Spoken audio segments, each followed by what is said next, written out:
Negara tidak selalu bertindak berdasarkan hitung-hitungan untung rugi. Mengapa?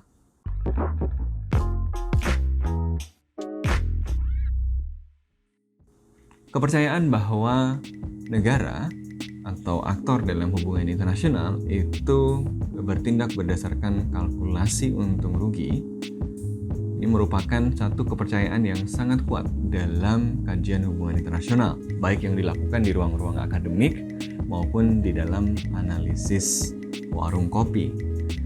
Kalau kita melihat misalnya bagaimana sikap Arab Saudi atau negara-negara Teluk dalam merespon Gaza misalnya, penjelasan yang paling sering diberikan adalah karena kalkulasi atau hitung-hitungan untung ruginya membuat mereka bertindak seperti itu.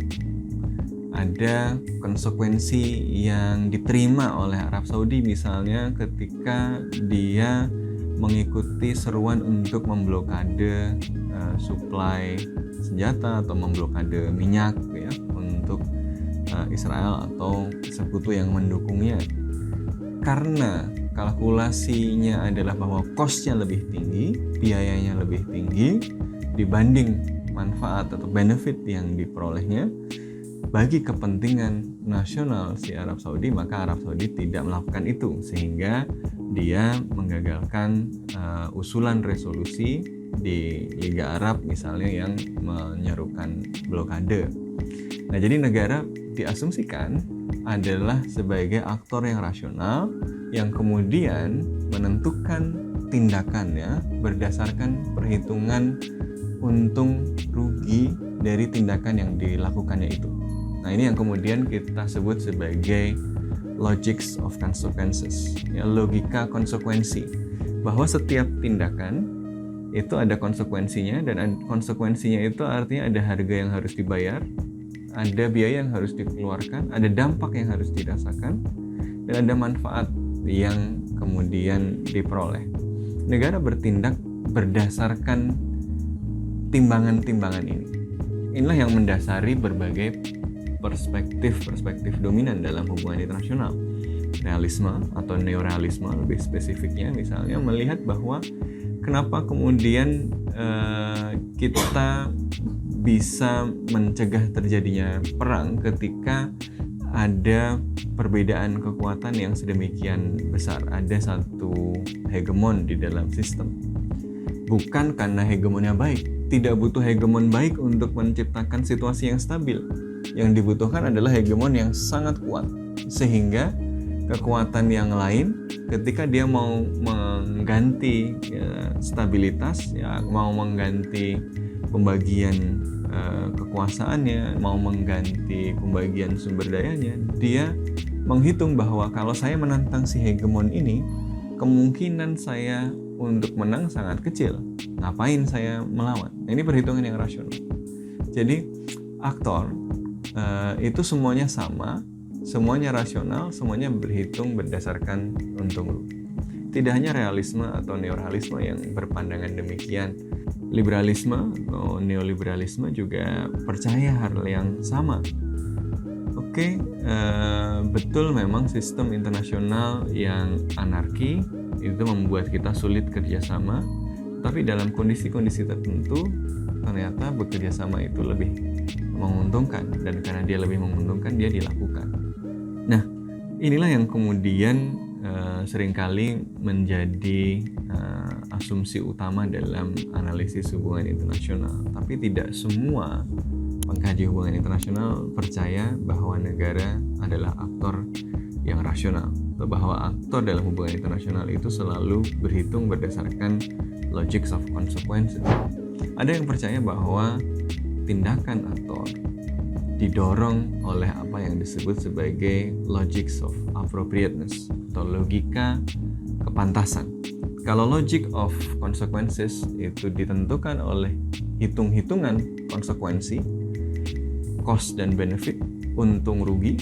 Kalau logic of appropriateness mengatakan bahwa aktor dalam hubungan internasional itu bertindak berdasarkan apa yang dilihatnya sebagai kepantasan. Jadi aktor bertindak karena dia melihat bahwa itu adalah hal yang benar untuk dilakukan. Dari mana dia kemudian melihat bahwa itu adalah hal yang benar, hal yang tepat untuk dilakukan?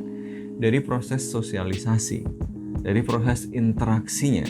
Nah, jadi karena negara atau manusia atau aktor yang lain dalam sebuah sistem, dalam sebuah masyarakat itu kemudian berinteraksi dengan aktor yang lain, dia disosialisasikan dengan nilai-nilai tertentu, maka kemudian dia menganggap itu sebagai sesuatu yang normal, sesuatu yang harus dilakukan. Contoh paling sederhana begini, kalau Anda adalah seorang muda yang kuat, Anda memukuli orang tua renta di tengah jalan untuk mengambil dompetnya, lumayan ada beberapa lembar 50 ribuan di situ, nggak ada orang lain, nggak ada CCTV dan seterusnya, mungkin nggak ada konsekuensi apa-apa kalau Anda memukuli si orang tua ini kan.